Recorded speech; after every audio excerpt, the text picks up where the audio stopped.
পুরো দেশের মধ্যে সবথেকে ডেঞ্জার জোনে রয়েছে ফেনী জেলা, সাথে অ্যাড করা যায় চট্টগ্রামের উত্তরের উপজেলা ফটিকছড়িকে। তার কারণ ফেনী আলাদা করতে পারলে চট্টগ্রাম দখল করা সহজ হবে।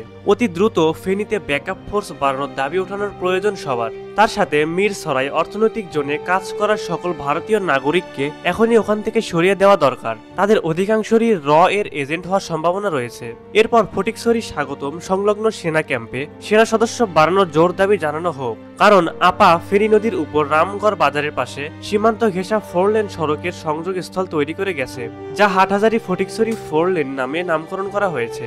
এই রোড মূলত দাতাদের বাড়তি সুবিধা দেওয়ার উদ্দেশ্যে করা হয়েছিল, যাতে বন্দর থেকে সরাসরি দাতাদের দেশে পণ্য পরিবহন করা সহজ হয়। স্পেশালি ওই রোডে গোয়েন্দা নজরদারি বাড়ানোর খুব প্রয়োজন। রামগড় বাজারের পাশে ফেনী নদীর উপর নির্মিত ব্রিজটা ধ্বংস করা প্রয়োজন। এই ব্রিজ বাংলাদেশের কোনো কাজে আসে না। ওই ব্রিজটা ভারত এবং বাংলাদেশের সংযোগস্থল, যা একমাত্র দাতাদের কাজে আসবে। কারণ রামগড় দিয়ে ওই ব্রিজের মাধ্যমে বাংলাদেশ এবং ইন্ডিয়া রোড সংযোগ রয়েছে, যা ব্যবহার করে খুব সহজে বাংলাদেশের অভ্যন্তরে সেনা ও যুদ্ধ সরঞ্জাম আনা নেওয়া অনেক সহজ করবে, যা ফেনী চট্টগ্রাম সহ পুরো পার্বত্য অঞ্চলকে অধিক হুমকির মুখে ফেলেছে।